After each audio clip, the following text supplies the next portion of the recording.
I mean, why would the Prime Minister refuse a national investigation on this? Why would he do that if there wasn't something that he didn't want to uncover? What did he personally cover up? Bob, I don't think there's much point in continuing it, is there?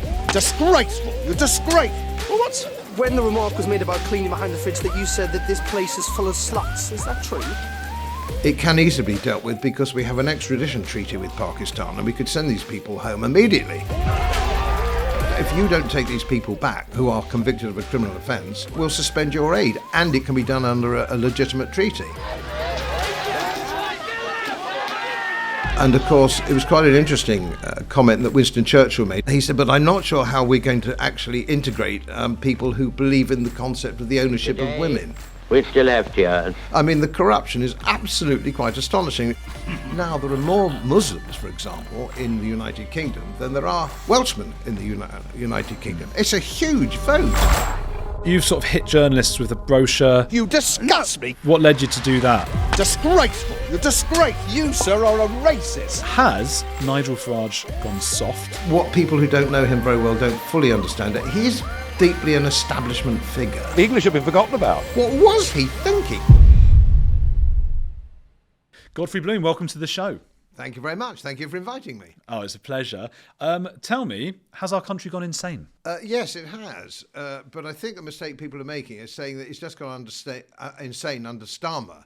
I think it's been going insane for several decades, that's the point. But I think the previous government was on the fast track to insanity, and this government are on the super fast track to insanity. All going in the same direction.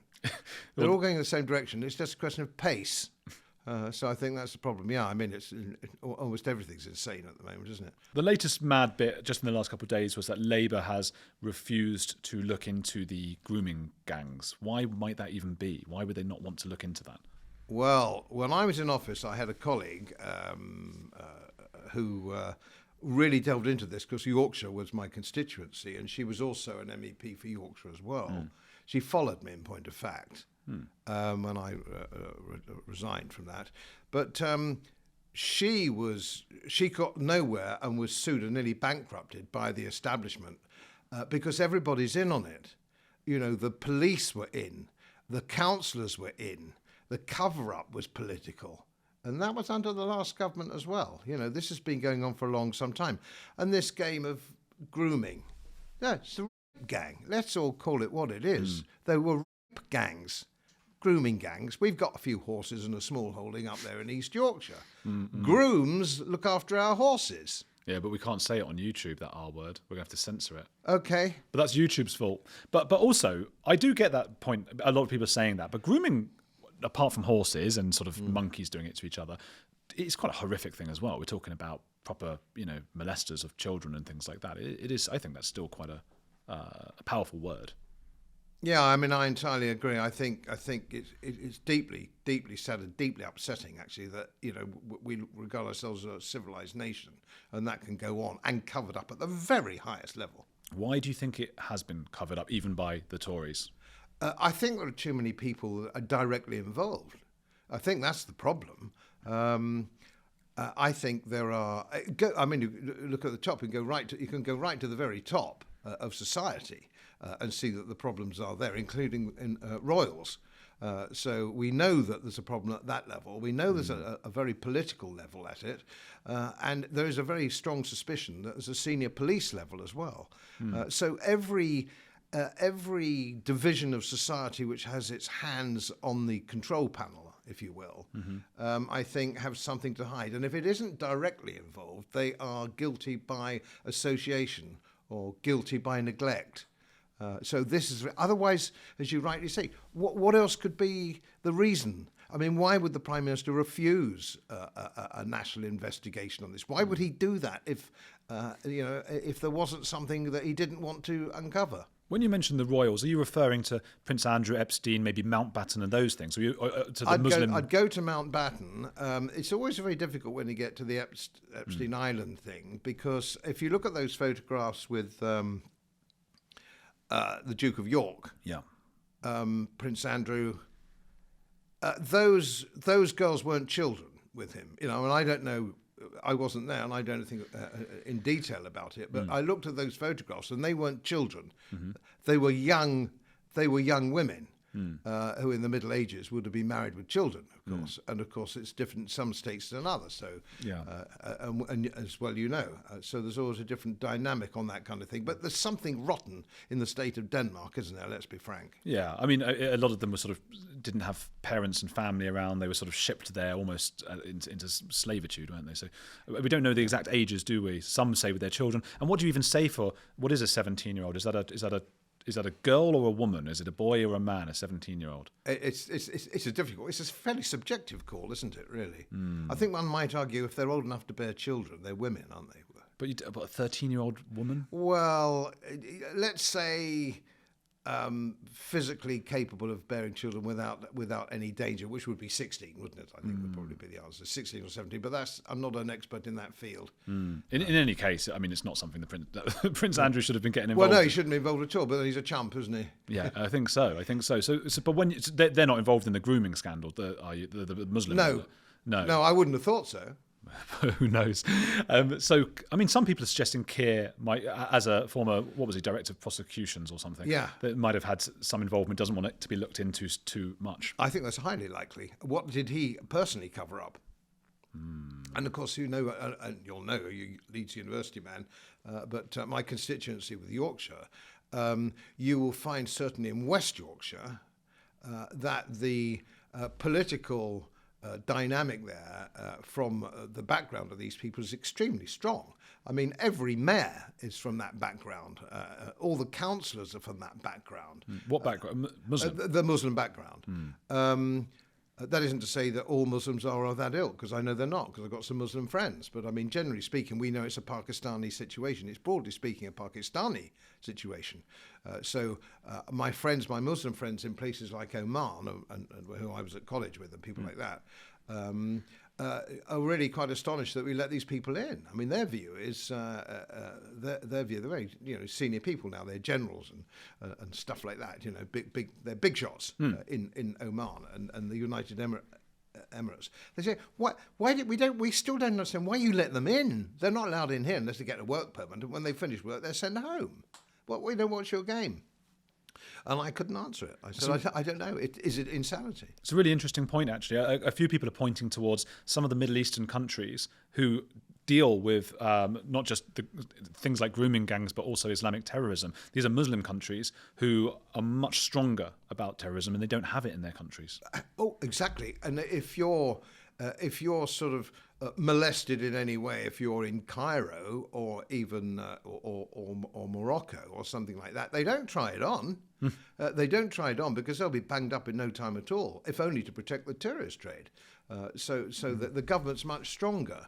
But if you go to Brussels, where all the cab drivers, for example, are from that particular background, I was at a stage where our female staff, I was chief of staff as well while I was out there in Brussels, and the problem was so great that our girls could not walk through the park in the evening, even in the summer. And the option of taking a cab was also not there for the same reason. So we had to deal, with other things, with other methods of handling it. And of course, in our cities now, which nobody's allowed to talk about, it's the same problem. But as I say, it's generally speaking, from that part of the world, it isn't an overall thing. It isn't an overall problem. It's a problem quite specific.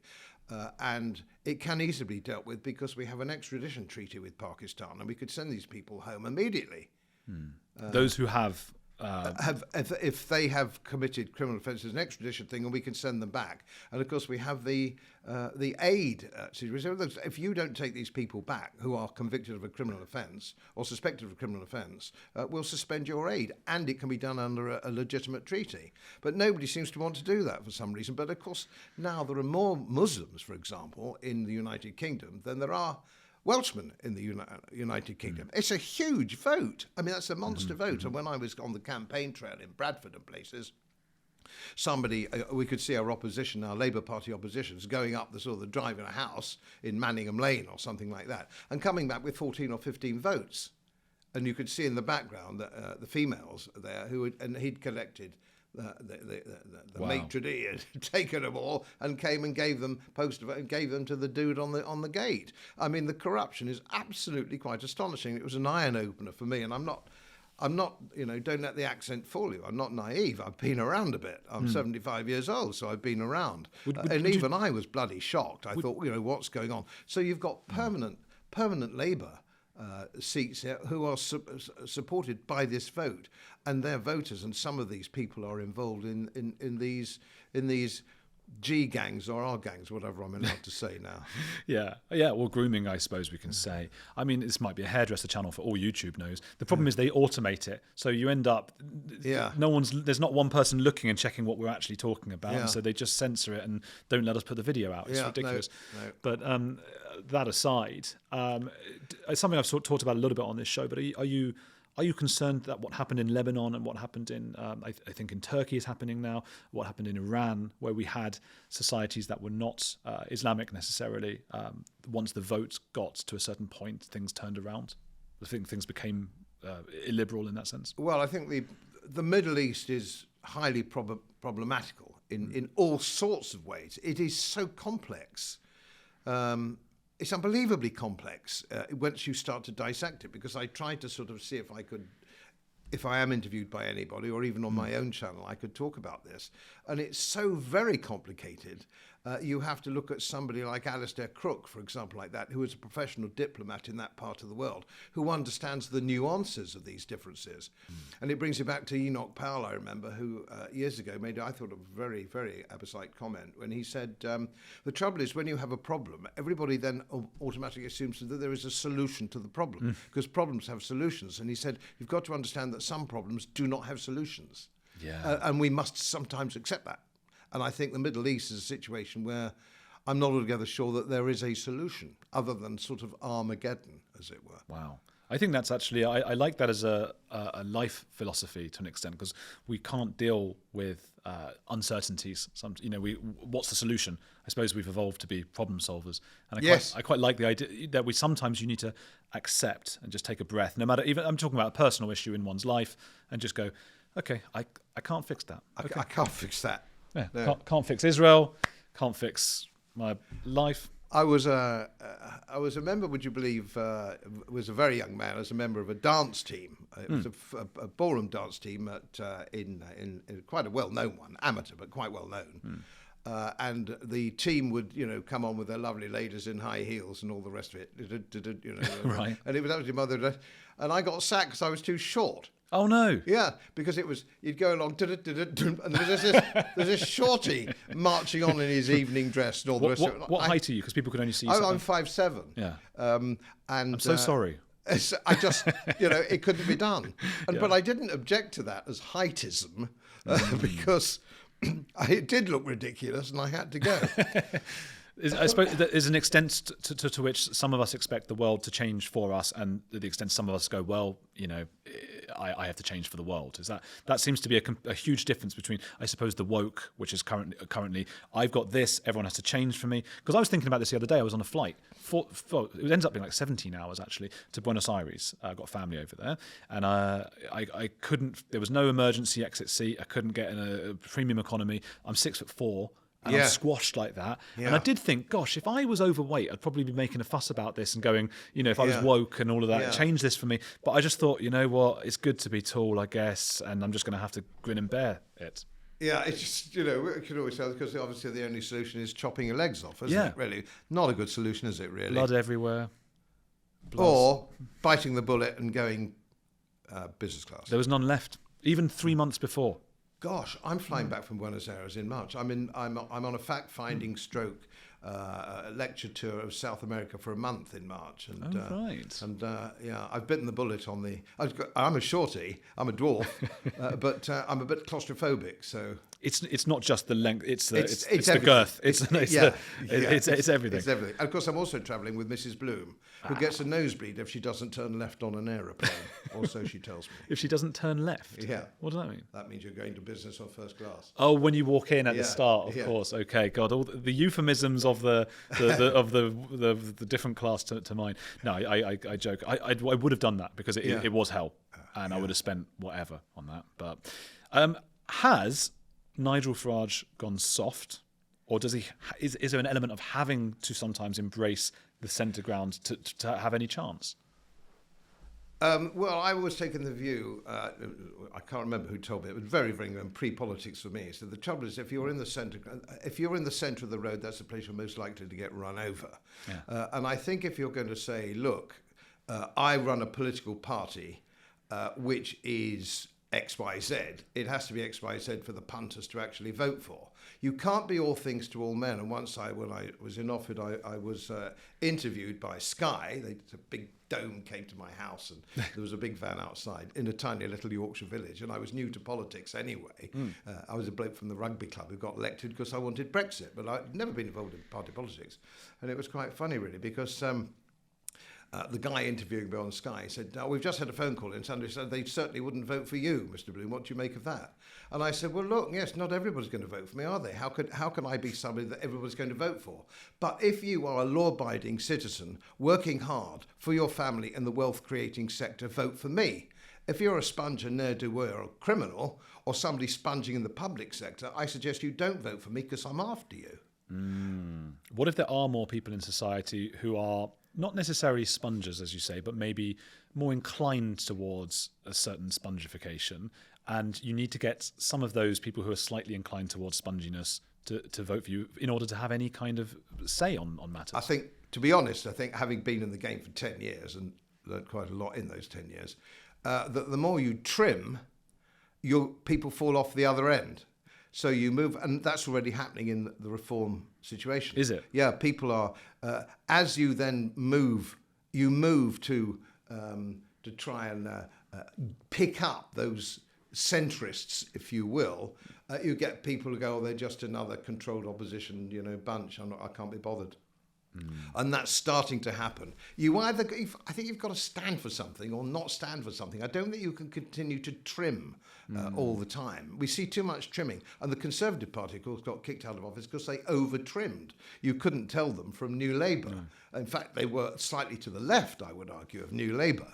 And so consequently, they were murdered at the last election, as they were bound to be, because everybody... I live in rural Yorkshire. People think up there in rural Yorkshire that if you don't vote Conservative, you go into the ballot box and vote Conservative, your hand will literally drop off. It will fester and drop off. That's what they believe in rural Yorkshire.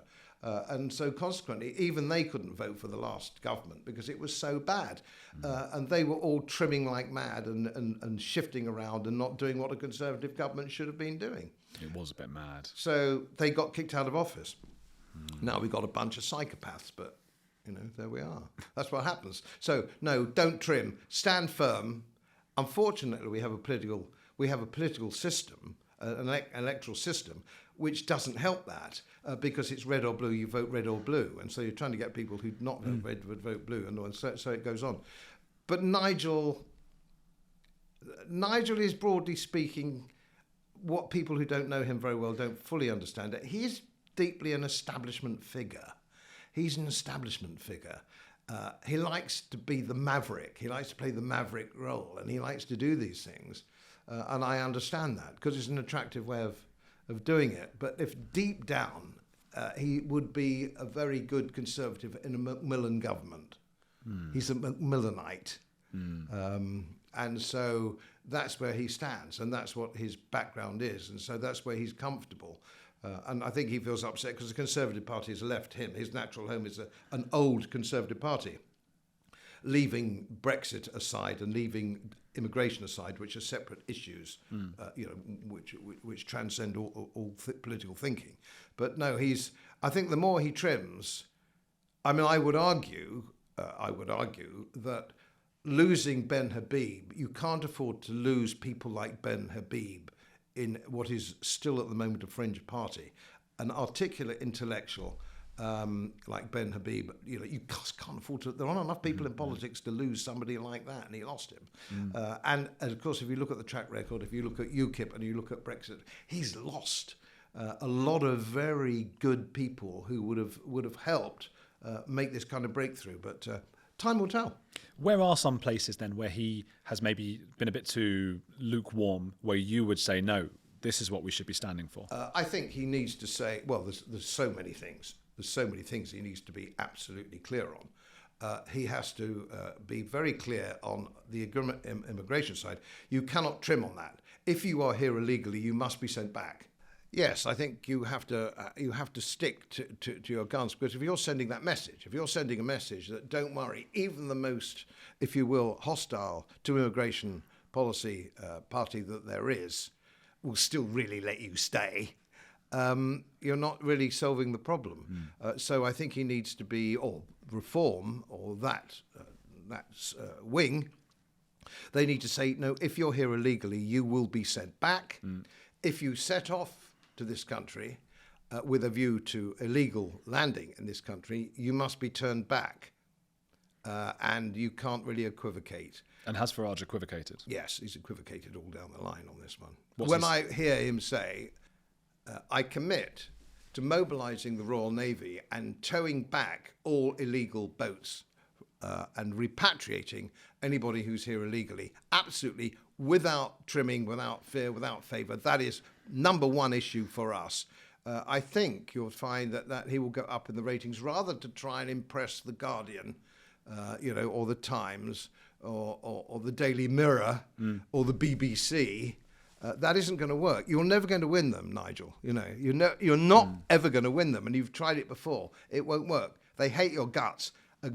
Realise they hate your guts, and stick to your guns, and stick to the people that are likely to vote for reform. I mean, to alienate that huge march in London was an act of criminal stupidity. Waving Union Jacks, all of whom probably voted reform the previous month in the general election, and to say, oh, we don't want to be associated with that lot, is criminal lunacy. What was he thinking? And Richard Tice, what were they thinking? They didn't have to make any comment at all. They could, if they felt that way, say nothing. But don't diss them in that manner, because all those people, I had friends who went all the way down from Yorkshire with their families for that march with the Union Jack, dissed by Reform, the leadership of Reform. And they said, well, bugger that, I won't be delivering any more leaflets for him. Where's the political acumen that he used to have, which I think he's lost? But I could be wrong. I like the idea of standing for what one stands for, as Derek and Clive, the comedy actor, used to. You've got to stand for what you stand for. But I suppose the flip side to that is whenever there has been some sort of regime in history that has done a bad thing, it's because they stood so much to their guns, isn't it? So that's what people are worried about when it stands for what you stand for. And is it going to be too extreme? Yes, well, you make a good point there. But if you regard the freedom of the individual and the maintenance of our legal systems and our constitutional democracy and our parliamentary democracy, if you believe that we should stand four square by that and by our unwritten constitution, I don't really, you could argue that was extreme. I would argue that the people wanting to move away from that are extreme. That's what I would argue. So trouble is these days you get, if you believe in those kind of things, people call you an extremist. Well, I think that's rather silly. And it's the same, of course, in America.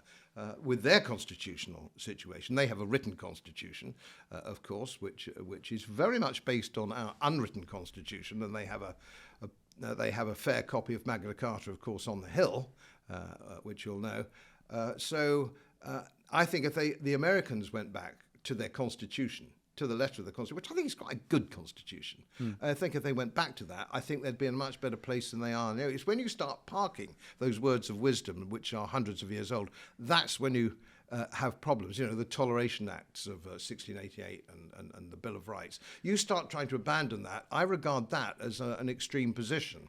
And that's when you end up with two-tier Keir, when you say, well, here's the book of words. If you are XYZ, if you're X colour, or if you're X gender, or whatever it happens to be, you will be treated by the law or in a different way, which is what we're having at the moment. That's extremism.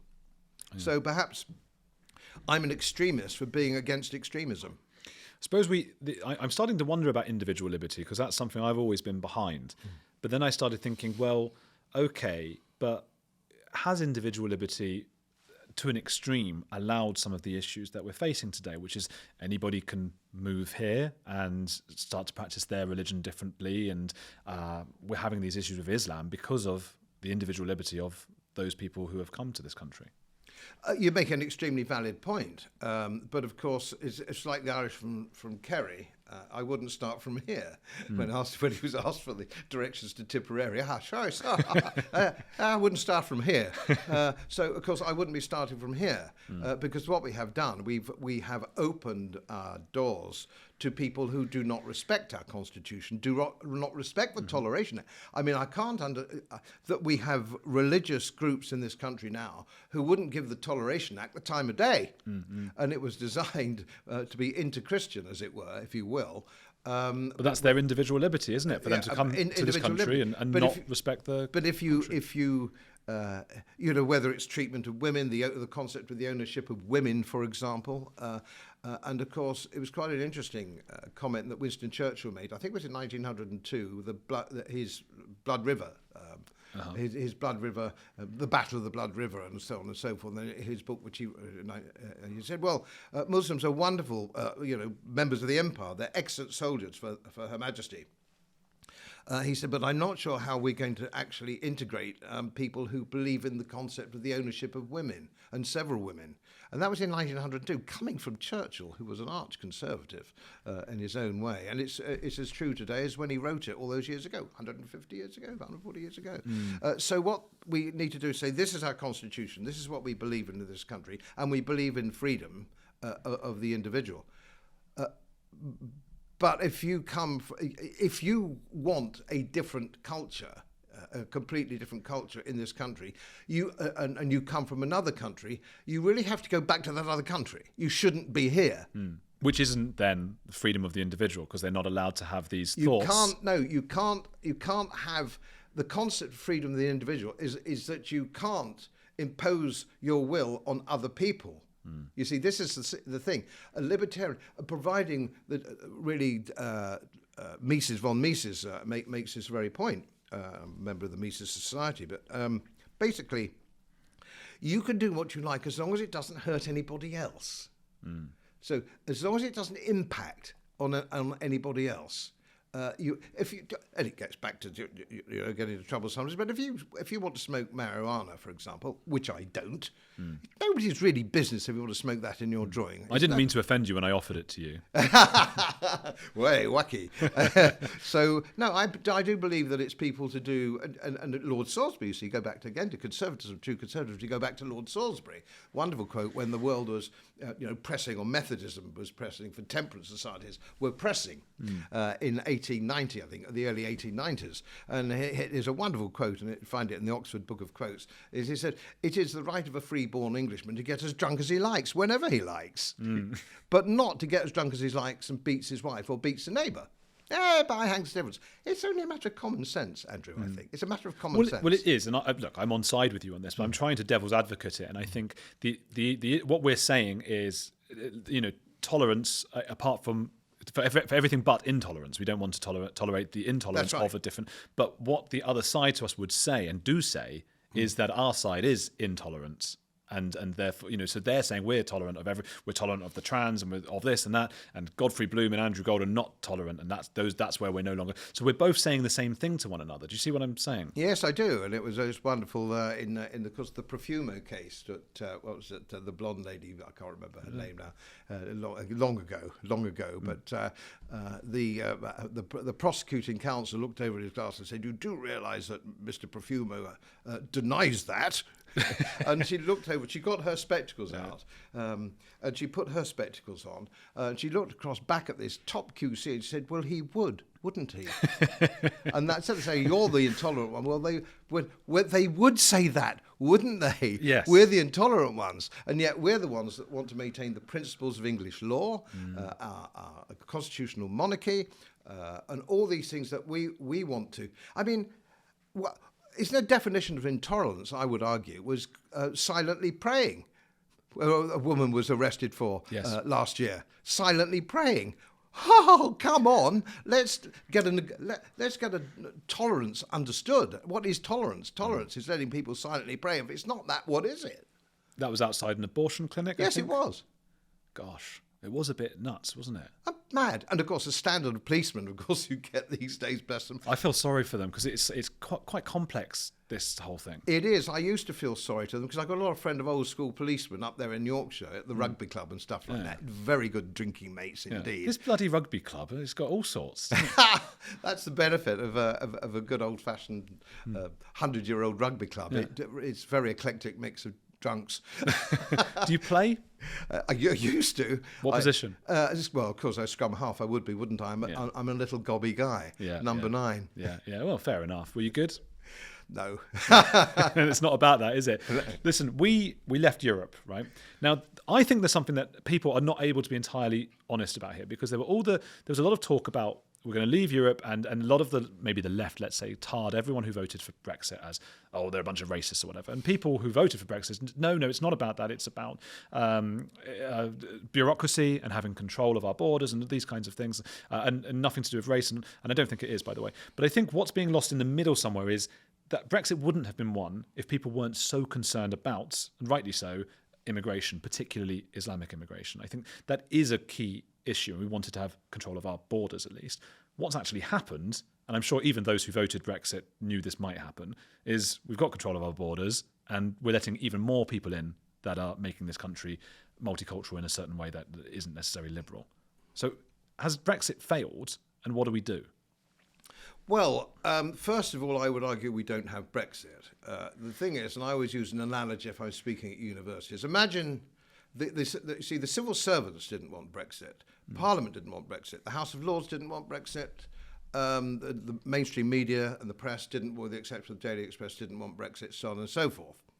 Now imagine if you're on a train, and there's lots and lots of people on the train, there's hundreds and hundreds of people on the train, and you're going to Scarborough because you want a day out in Scarborough. And everybody's all dressed up for the Scarborough. They're really looking forward to this trip to Scarborough and the sun's shining. But the train driver and the signalman want the train to go to Manchester. Now, where do you think the train would go? Well, I'd like to think that these people are doing their jobs and they would take the train to Scarborough. So would I, but of course we know that they're not. We haven't had all the people who didn't want it control the levers of power in every regard. And of course, if you talk about the divide in the country, I would argue, and I was quite experienced in campaigning for this Brexit, we had an interesting situation where all the people say, oh, it's dividing the country is divided, and so on and so forth. Now, the country is not, people think the country might be divided. It's not divided in age, and I don't accept that it's divided particularly, certainly, possibly in the latter years, but wasn't divided by race. It wasn't divided by wealth. We now have a society which is divided by whether you work in the public sector or you don't work in the public sector. Are you in the wealth-creating sector or are you not in the wealth-creating sector? And this is the problem we have. If you work in the public sector, you are unsackable. You have an index-linked pension, which is unbelievably generous, and you couldn't get it in the private sector. And it facilitates retirement at age 55 onwards. Generally, that is the fact of the matter. And I know about these things. I used to manage pension funds in the City of London. So I know about this kind of stuff. This is what President Milei in Argentina that was his number one target. He is, which is one of the reasons I'm going down there to South America in March. Can you get me Milei? Do you know him?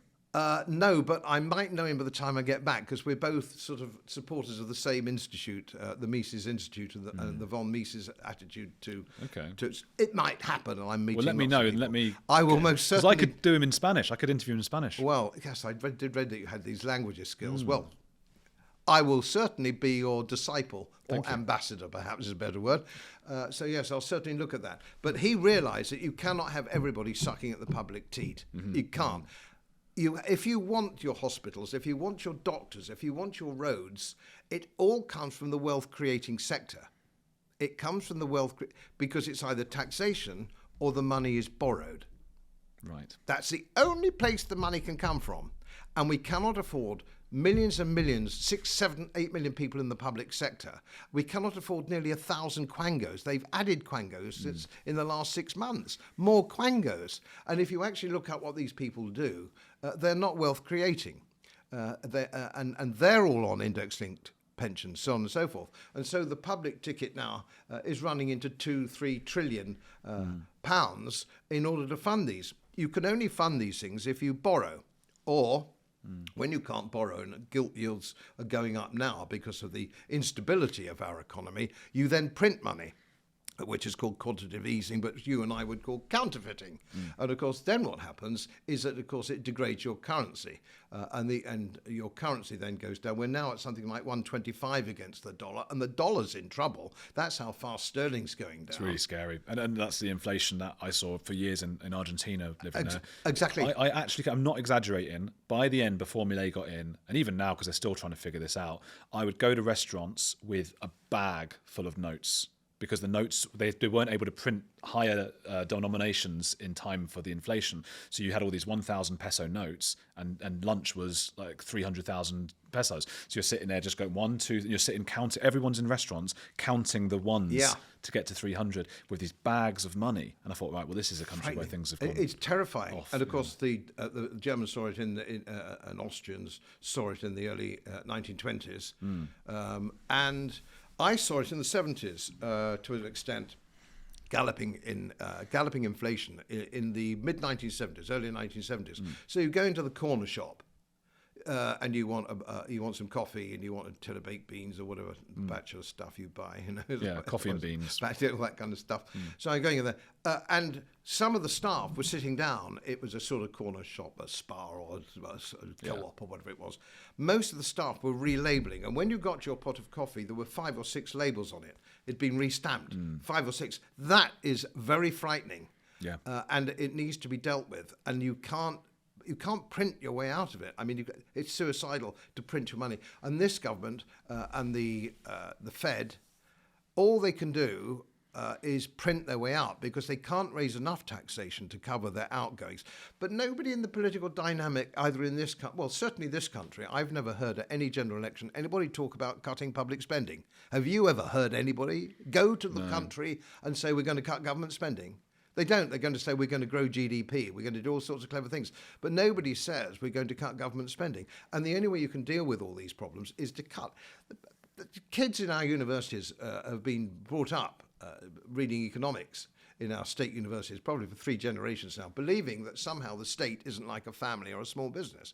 You cannot borrow money ad infinitum without it biting you in the arse. You can't do it. It ain't possible for a government. It's not possible for a company. It's not possible for anybody else. You can't go on and on borrowing. You just can't. And we're seeing that now. You know what's sad for me about Brexit was I did that Erasmus program, the student thing. Yes. Went and lived in France, and that was great. And in the past, I mean, these are I understand sort of maybe luxury beliefs on my part because I know not everybody is thinking about going off and studying for a year abroad. But those were things that were on my mind at the time of the vote. Like, it's a bit sad not to be able to have that link to Europe. I like Europe, and I like being able to go to the airport and not have this separate line and things like that. It is a bit complex now. But then there's the other side of, well, okay, but at least we can control our borders. Now that we don't necessarily get as much immigration from Europe, is that what we're just getting more from places like Pakistan? Is that right? Yes, so I'll pick you up on a couple of points there, which you won't have known. You won't have known at the time because it was quite deliberate that you didn't know. And one was that the Erasmus system was open to us even post-Brexit. Now, even now? Yes, even Michael Caine would say not a lot of people know that. So it was still there. And of course, the Europeans were getting as much out of the Erasmus system as we were, and it was a very good thing. And I was a big supporter of it. I thought it was a good thing. So the Erasmus program was available. That's the student. For those who don't know, the student being able to live and study abroad. Yeah, study abroad with the minimum of bureaucracy. It wasn't as cheap as there was a bit more of a tariff on you being able to do that, but it wasn't. It wasn't a game changer. It wasn't a deal breaker. Okay. And as far as travel is concerned, of course, and nobody knows more about it than me because I was flying to and from Brussels for 10 years and Strasbourg. You still had to, when you landed at Brussels or Strasbourg, show your passport. We didn't have an open... But it's a separate line. The line's longer. You couldn't waft your way through. You had to... there was one line that you didn't have to show anything at all if you were part of the Schengen agreement. Yeah. We were never part of the Schengen agreement, so even when we were in, we couldn't come and go as we chose. We still had part. But there's like there's one line for Europeans, and there's one that we have to be in now. Yes. And it's a bit longer usually. Yeah. Oh dear. Well, that's Not the thing. really a big deal, is it? Yeah, but and don't forget they do that deliberately. yeah, That's deliberate. Now, if we Yes. had negotiated with goodwill, if I had been negotiating, that wouldn't have happened. I would have made part of the deal that with Brexit we're returning to self-government. In short, we are returning to self-government. We are 80-20. We accept 80% of European goods to 20% of Europe. They accept 20% of ours, right? It's an 80-20 standoff. We are in the driving seat from a negotiating position. We are the customer, big time. You will do the following things. Or there'll be no more Peugeots, there'll be no more BMWs, there'll be no more Mercedes, there'll be no more French wine. Do you really want us to punish you in this way? Because we're in the driving seat. All we're asking for is a fair shake. And so we want this, this, and this. But nobody did that. We sent negotiators quite deliberately. Hillary, I think his name was, one of the guys that we sent, was deliberately there to sabotage the negotiations. Theresa May was sabotaging. She was a Remainer. So they wanted the worst conceivable deal. They didn't want Brexit, and we didn't get Brexit. We should have moved forward in a situation. We should have taken as our role model as a state post-war Hong Kong under Sir John Cooperthwaite, who said, right, my responsibility is to make sure the drains work and the police aren't corrupt.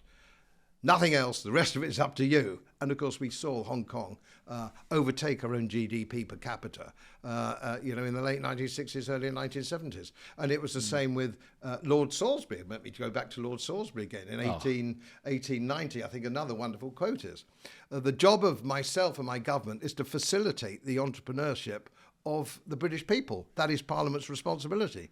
Not to micromanage the economy. His job was to keep out of everybody's way and let them get on with it. When did we last hear a government coming to power saying, we're going to get out of your way? If you want to start a business, if your son or your daughter wants to start a little business and you give them $5,000 to get it started, there's no forms to fill in at all. What's wrong with that? yeah. Which I see what you're is saying. how we produced an empire, and the Americans produced themselves to be the most powerful nation on the planet. It was that kind of system. I want to understand why we have more immigration than ever now. I want to understand why that started to happen, and why, for example, Poland can turn around and say, they actually said, we're not having one, they're very specific, they're not having one Muslim in the country, Poland said. I'm not suggesting we should do that. It would be highly illiberal, I think. But why do we have so much immigration? Why is that still happening? Because it is the World Economic Forum plan. It is a plan to destabilize the nation state. And if you look at anything from Klaus Schwab's quotations, George Soros's quotations, it is to degrade the nation state. And first of all, you degrade their institutions, which we're seeing done at the moment, and you dilute the nationhood. The feeling of nationhood, and that's how you do it. You get rid of them. So this is where, again, I would suggest, I don't mean to have a pop at anybody, but the Reform leadership don't seem to understand. They seem to think it's incompetence, there's something wrong with the Home Office, and there's something wrong with this, there's something wrong with that. Not at all. This is quite deliberate. Which is why you don't need the brains of a bloody archbishop to see that it's happening, do you? If you're going to offer people 3 free meals a day, hotel accommodation, a reasonably good hotel, preferential medical care, and believe me, it's preferential medical care they get, don't be surprised if they all turn up. And they're turning up. If you want to turn the tap off, you take away all those sort of freebie-weebies that you would get. It's almost like a tour brochure guide, isn't it? It's like a tour guide. Hey, come to sunny wherever it is. Come to sunny Spain, and the drinks are free. It's an all-in package, and we've got a swimming pool. It's marvellous. Come here. What we're doing is saying, come here. This is absolutely marvellous. Why do we think they're all coming here? Because it's a very good ticket. And I would have suggested that when I was a young man, and they're all young men, all young men. Yeah. When I was a young man and somebody at the American government said, hey, come to California, stay in a 4-star hotel, 3 meals a day, it's got a swimming pool, and he wouldn't believe the crumpet. Does that mean women? Yeah. Right, go on. I'd be off. I'd have gone, I'll have some of that. I'll have some of that crumpet. So instead of commuting the train to the city every bloody day, which is what I did. Yeah. Yeah. Who's surprised they're coming? Is there not How could you be surprised? Is there not an issue that's almost unsolvable around an ageing population, ageing working population, not enough people to support the ageing population, so we have to bring people in from elsewhere. And unfortunately, the quickest and easiest way to do that is bringing in people who might not share our values. I've heard that argument before, and of course I don't buy it at all. Now, one of the reasons I fell out a little bit, it was a minor reason, was that I didn't see immigration as the same problem as UKIP did in the day. Because the people who were coming in were lots of Latvians, Poles and Czechs who came here to work. They came here to work and did work and contribute to society. In which case, that argument you just made would be perfectly valid. We do need these people coming into work, although with the caveat that we have lots of young people in this country who have developed a lifestyle of dependency who don't want to work, which is another issue in its own right. But if you look at the people coming at the moment en masse in the boats, they're not here to work. They're not here to work. They're not like the Ugandan Asians, who were all entrepreneurs, shopkeepers, workers, who as soon as they got here, were paying for themselves almost, in a wonderful and entrepreneurial way. These people aren't they. These people aren't they. These people aren't going to be carers. And I bumped into a chap who drove his car off the road the other day outside our village with a West Indian accent. And I thought he was a doctor that I knew from a few years back that I'd bumped into. I said, "You're not Dr. So-and-so." He said, no, I'm a carer. And he said, "Oh, all right." I said, "Okay." And we had a little chat and helped him get some help to get his car out of the ditch. Yeah, you just racistly thought he was the same guy. Well, I thought he was the same guy because I only saw the previous guy once in my life, and it was 5 years ago, and they were the same age and from the same, I think, the same West Indian island. So it was an easy mistake to make for an old man. Sure. But anyway, but he came here to work. He was here to work. Yeah. So, is he welcome? Well, of course he's welcome. Yeah. And I would think it was ridiculous. Is your Polish plumber not welcome? Of course he's welcome. Yeah. Is your Czech dentist not welcome? Of course he's welcome. But not boatloads of people who have no intention of doing anything at all except sponge on the state. And there are parts from other parts of the world who are here, and you wouldn't believe the corruption and the that goes on in places like West Yorkshire and parts of the Midlands. I mean, Birmingham's bankrupt. One of the most cities, a leading city of empire, the second city of empire, is now bankrupt because we don't run it anymore. It's nothing to do with racism or anything like that. It's a question of pragmatism and common sense, which seems to have flown out of the window. Gosh. So how do we change it? How do we make sure we get people who want to work here? Well, first of all, I would suggest the first thing we need to do is to make sure that the people who are of the indigenous population, which is a word that seems to get me into some kind of trouble, but the indigenous population, people who were born here and whose parents were born here, who are in their late teens or early 20s, who aren't working, we need to find out why they're not working. Why are you not working? In which case, why is there litter? Well, shouldn't be any litter in the country. If we've got youngsters on the dole, perfectly physically fit, you shouldn't see a scrap of litter, should you? It's about picking up litter.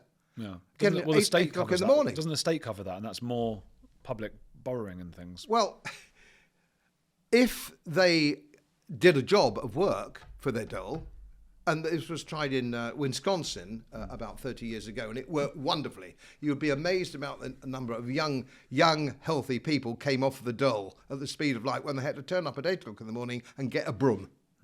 And so it works. Plus, and there's something more to help these kids who've been brought up in this very bad way of lifestyle choice on welfare, which is a bad thing. It's a bad thing for everybody. They then have a work program ticket. So they say, Freddie, whoever the supervisor is from the town council or whatever, he's a very good worker, never late, always here, bang on time, good lad. He's now got something to show an employer. And then you have to look at your minimum wage problem. Now, it may be all right in London, your minimum wage being 8, 9, 10, 11 pounds an hour, whatever it happens to be, I can't remember because it goes up every 5 minutes. Yeah. You won't get anybody to come and work unless you're paying them that. If you've got a pub or something in the hospitality industry in Yorkshire, as you know, as a Leeds University man, you will know this, a barman there, if you have to pay him £11 an hour, £10 an hour, you simply will not open on Monday night, which is a bit dead. You won't serve food all week. You only serve food at the weekend. Mm-hmm. That's what actually happens in reality. If you're a small business or a publican or somebody, that's the reality of what happens. Why do they not know this in the government? Because nobody in government has ever done a real job. We don't have a single person now on the front bench who's ever been in business at all. How can you run a country when people have no business experience? It's university, straight into politics, and then a safe seat when they've cut their teeth on a few dummy seats and all the rest of it. They don't know anything. When you look at people like the Chancellor of the Exchequer, who I shared a panel with on Any Questions or something, it was many years ago, in Leeds, funny enough. And the BBC dude came up to me afterwards, and I'm no friend of the BBC, and they hate my guts, but even he came up and said, my God, she's a bit of a lemon, isn't she? And I said, yes. But of course, she stood in a Leeds seat. I can't remember which seat it was, South Leeds or something. They would vote in a dog turd if it had a red label on it, as indeed they almost have. Meaning left for those outside the UK. But that was the old working classes. That was the working class. Now, of course, they've been abandoned. Your ordinary working man now has no home. He has no political home. Your ordinary working guy, your artisan, for example. Your artisan, who is a one-man band, a chippy, a joiner, a cabbie, or something like that, who's in the wealth-creating sector. That is the wealth-creating sector. Has nowhere for his vote to go. What kind of system are we running? I saw on, I think it was on your Wikipedia, and we'll get on to Wikipedia in a minute, but you've sort of hit journalists with a brochure. What led you to do that? That is the only bit that Wikipedia have actually got right. I was leaving a meeting that I didn't want to be at anyway, really, and it was 1 o'clock, and it was in London, I was heading to my club for lunch. And this journalist, who I didn't know and I didn't want to speak to, was in my way, trying to stop me getting to my lunch at the club. That is a very dangerous thing to do, believe me. Hungry. If I'm ready for my club lunch, don't get in my way, sunshine. No. Have you eaten today? Lunch? No, I'm unfortunately going home. But he kept on waving a brochure in my face. It was a UKIP brochure because I was still in UKIP. And there were lots of pictures of candidates or something, council candidates. And he said, there are no black faces, on your brochure. And I thought, that's a very racist remark. You mean you're judging people by their colour? That's very racist. I said, you shouldn't be doing things like that. You're judging people by their colour? I don't know. I've never even seen the brochure, as a matter of fact. But anyway, he would still get out of the way. He was still harassing me. I said, well, if you've been in somewhere, if you've ever been to sort of Bengal or somewhere, and the kids are trying to get you to buy something like that. It was a bit like that. He was sort of harassing me. Right. Anyway, I got annoyed, so I grabbed the brochure and I whacked him over the head with it. Hard? No. Yeah. I used to box in the army. If I'd decked him, he'd have stayed decked, believe me. He got a tap with the brochure. Yeah. He got a tap with the brochure. Despite your diminutive stature.